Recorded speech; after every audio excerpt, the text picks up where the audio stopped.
Kalau ada orang kebetulan punya kelebihan di hadapan saya, jabatannya lebih bagus, fisiknya lebih sempurna, secara materi lebih mapan, lebih pintar, apa yang saya harus lakukan? Renungi hadis Nabi SAW yang berbunyi, manusia 4 tingkatan. Yang pertama, Allah berikan kepadanya ilmu dan harta. Luar biasa, sudah cerdas, gagah, pinter, gitu kan? Kemudian kaya raya. Dan kata Nabi SAW, dia habiskan keduanya di jalan Allah. Ilmunya diajarkan, kemudian juga hartanya diinfakkan. Datang golongan yang kedua, yang Allah berikan kepadanya harta. Maaf, diberikan ilmu tanpa harta. Berilmu, faham ilmu agama, tapi keadaan ekonominya biasa. Dia lihat orang yang punya kelebihan nih, apa yang dia lakukan? Dia mengatakan, ya Allah, kalau engkau memberikan kepadaku seperti kau berikan kepada dia, aku akan lakukan seperti dia atau bahkan lebih. Kata Nabi SAW, fahuma fi ajri sawa, dua-duanya akan sama pahalanya. Karena memang yang kedua ini nggak punya harta, maka dia hubungkan itu dengan tekad yang kuat, niat yang baik kepada Allah SWT. Kalau dia dikasih, dia akan lakukan. Allah dengan kemahaadilannya berikan. Si yang pertama nggak dizalimi, dia dapat semuanya. Tapi yang kedua diberikan kelebihan oleh Allah SWT karena tekadnya yang baik. Golongan ketiga, orang yang Allah berikan kepadanya harta tanpa ilmu, nggak ada ilmunya, kaya raya tapi luar biasa, cuma nggak tahu mana halal mana haram, nggak pernah tahu masalah urusan akhirat, ada surga dan neraka, nggak pernah berpikir kalau mati di alam barzah nanti akan ada masalah kalau dia banyak dosa. Diberikan, dihabiskan hartanya di jalan kemaksiatan kepada Allah, bangun diskotik, bar, sibuk dengan itu. Kemudian datang golongan keempat, ini yang luar biasa, ya. Kejahilan yang luar biasa. Jangan jadi golongan ketiga aja nggak boleh, apalagi golongan keempat.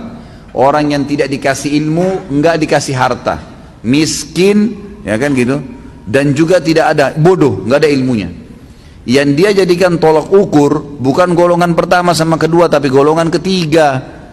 Orang kaya raya yang bangun hotel sana sini banyak kemaksiatannya, diskotik dan seterusnya. Orang-orang yang banyak tiap hari bermaksiat kepada Allah SWT, lalu dia bilang, kalau saya punya harta seperti dia, saya akan buat yang sama.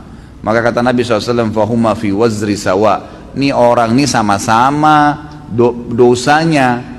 Rugi nggak kira-kira? Udah miskin di pinggir jalan, rumahnya sudah gubuk, nggak ada ilmunya, bodoh. Kemudian di sebelah gubuknya ada orang bangun hotel atau diskotik, keluar pakai mobil Mercy, tiap hari mabuk, berzina, gonta-ganti pasangan. Lalu dia bilang, coba saya kaya seperti dia, saya akan buat sama. Lalu kita yang di gubuk itu sudah susah hidupnya, dikasih dosa yang sama dengan dia, kita nggak lakukan, padahal tekadnya maunya seperti itu.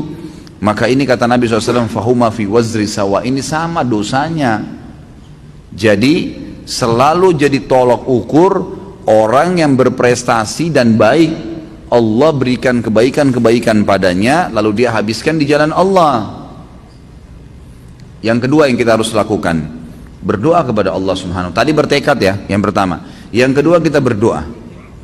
Saya bilang begini, ikhwan dan akhwat sekalian, kalau ada orang yang Allah berikan kelebihan, apapun kelebihan yang kita tahu itu, ilmu kah, materi kah, ya, kelebihan fisik lah, apa saja. Maka saya bilang, misal ada teman saya Ustadz ganteng, ada teman saya cantik, ada teman saya pintar, ada teman saya kaya, apa yang saya harus lakukan? Bertekad melakukan perbuatan seperti apa yang dia lakukan kalau positif di jalan Allah. Dia bersedekah, kita juga bertekad seperti itu. Dia lakukan apa saja, memang kita tidak punya kemampuan untuk melakukannya, maka kita tekadkan untuk itu, diniatkan dan dilakukan. Kalau betul-betul tekad ya, niat yang diikuti dengan tekad. Jadi kalau betul-betul ada harta, memang dia akan keluarkan. Yang kedua, mendoakan dia. Ini yang jadi saksi bahasan nih, memperbaiki hati kita. Mendoakan dia agar Allah tambahkan kelebihan itu. Ada orang gagah dan cantik, semoga ya Allah engkau berikan dia lebih baik daripada itu. Lebih sudah kaya, ya Allah berkahi rezekinya. Kalau dia sudah pintar, ya Allah berikan kepintaran tambahan. Loh kok bisa Ustaz? Dia udah kaya kok, dia udah gagah, dia udah cantik, dia udah pintar, ngapain saya doakan lagi? Dengarkan hadis Nabi SAW, hadis sahih riwayat Imam Muslim. Kata Nabi SAW, siapapun mendoakan saudaranya Muslim, maka di atas kepalanya malaikat berkata, walaka mithluhu walaka mithlu, kau akan dapat sama, kau akan dapat sama. Artinya kita bilang, ya Allah berikan dia kekayaan, sebenarnya kita sedang mendoakan diri kita sendiri. Dan doa ini diaminkan oleh malaikat yang langsung berhubungan dengan Allah Azza wa Jalla. Artinya kita kalau lihat orang kaya, ya Allah berkahi ya Allah, kita sedang minta diberikan kekayaan, tambahkan kekayaan dia. Kita minta tuh. Dan juga kata para ulama, dengan doa ini kalau Allah ijabah, maka selama mulai detik itu, selama dia diberkahi hartanya lebih banyak, semenjak itu semua pengeluaran dia yang berbau pahala kita panen pahalanya, karena kita mendoakan. Jadi ada keterlibatan pahala ke dia, ada doa untuk kita pribadi. Itu kan luar biasa itu. Dan ini semua ujung-ujungnya sebenarnya untuk mensterilkan hati seseorang. Ya kan, otomatis kita jadi tidak hasut sama orang. Oh ternyata dia punya kelebihan, ya Allah sudah kasih, ya Allah berikan saya seperti dia, atau berkahi dia, gitu kan, nggak masalah. Bahkan sebagian ulama mengatakan boleh orang itu ghibtah, iri itu dan dengki.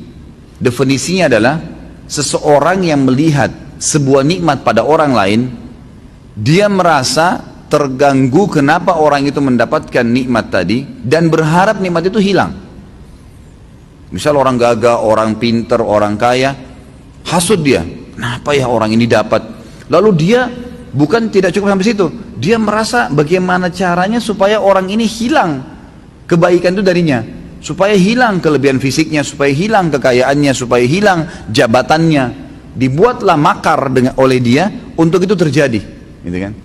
Kebanyakan kalau di Indonesia ini jalan pintasnya dukun, gitu kan. Dukun, gagalkan usahanya orang, rusakkan rumah tangganya. Ini dukun yang bermain, setan-setan semua bermain, gitu kan. Untuk mengiyakan nih permasalahan ini, gitu. Nah ini harus hati-hati, gitu kan. Harus, tidak boleh ke sana, ya, tidak boleh sama sekali. Kita balik kasusnya sekarang, kita harus bertekad. Kalau ada positif kita bertekad agar mengerjakannya. Tapi memang ini pada saat kita nggak punya ya. Jadi misal jangan sampai antum sudah kaya raya, antum bilang saya nggak usah sedekah. Cari orang kaya saja, saya bilang, oh kalau dia bersedekah saya tinggal niatin aja. Bukan gitu. Sebab di sini dikatakan oleh Nabi SAW adalah orang yang Allah kasih ilmu tanpa harta, memang nggak ada hartanya. Yang itu. Ada sebentar lagi nih banyak jemaah haji berangkat, ya kan? Antum nggak punya kesempatan haji. Mungkin ada duit, tapi nggak dapat visa, nggak ada kesempatan. Bisa kita dapat pahala seperti mereka. Caranya memang tekadkan, ya Allah, kalau engkau mudahkan aku seperti mereka dapat visa, dapat kemudahan, aku akan haji bersama mereka. Sama pahala hajinya tuh. Tapi tidak diambil dari pahala mereka. Allah dengan kemahadilannya telah beri mereka, tapi kita diberi juga senilai hanya dengan niat dan tekad tadi. Yang kedua, doakan, sering mendoakan kebaikan. Dan saya sudah pernah bilang, hati juga itu akan sangat baik. Ada orang berbuat jahat dengan kita nih. Dalam masalah doa, coba pilih doa yang baik. Kalau betul-betul sudah nggak bisa, mungkin baru antum bisa pilih opsi doa yang kedua. Misal ada orang utang nggak bayar, contoh kasus, kita merasa dongkol nih, kenapa dia nggak bayar nih? Udah ditagih nggak mau bayar juga, gitu kan? Saya mau doakan deh, doanya di sini bisa dua nih. Ya Allah, hancurin rumahnya, misal, terzalimi, bahaya nih. Doa apa saja bisa dikabulin sama Allah, karena orang terzalimi tidak ada hijab antara dengan Allah, gitu kan? Bahaya tuh. Ya Allah, kalau dia lagi jalan-jalanan tabrakin mobilnya, dan ini bahaya sekali. Ini bukan saya lagi ajarin doa buruk ya. Jangan diamalin. Ingat, jangan diamalin. Ini saya kasih contoh. Ini satu opsi doa. Baiklah, antum terzalimi, dikabulin sama Allah. Tabrakan masuk rumah sakit, udah selesai. Atau kita doakan apalah, terjadi pada dia, gitu kan? Maka kalau sudah terjadi doa itu pada dia, urusan antum sama dia sudah selesai. Urusan antum sama dia sudah selesai, gitu kan? Karena dia sudah dihukum sama Allah. Antum minta percepat hukumannya. Gitu. Mana lebih baik ini, atau kita mendoakan, ya Allah bukain hatinya, ya Allah mudahin dia membayar utangnya, ya Allah berikan dia pemahaman, takutkan dia dengan akhirat, ya? Lalu Allah berikan hidayah. Ini doa loh, ini doa ini luar biasa, masuk ke dalam hati manusia. Lalu Allah berikan dia hidayah. Satu waktu dia ikut pengajian di satu tempat, sadar 2 tahun kemudian tiba-tiba dia yang datang, sudah berubah performanya, sudah datang kepada kita. Ya akhi, masih ingat tak sama saya? Assalamualaikum, saya dulu yang pernah ngambil utang 10 tahun gak bayar. Saya baru ikut pengajian sunnah, alhamdulillah saya takut nih, saya bayar sekarang. Kita di sini dapat hak kita. Yang kedua, semenjak dia baik sampai dia meninggal, itu kita panen pahalanya. Kita doain kebaikan. Mana yang lebih baik?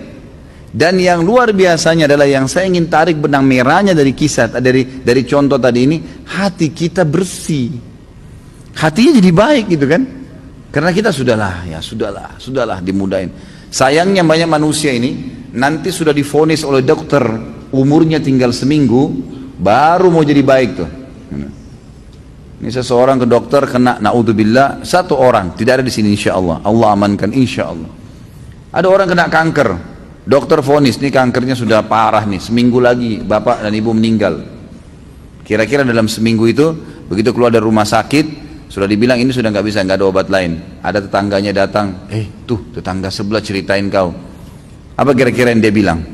Dia pergi balas ke sana, sudah seminggu lagi mau mati nih. Saya yakin tidak bakalan kan? Sudahlah, ada orang yang ambil hakmu. Sudahlah. Ini mau mati, dia sudah pikir malaikat maut mau cabut ruhnya gitu kan? Karena dokternya sudah vonis mati seminggu.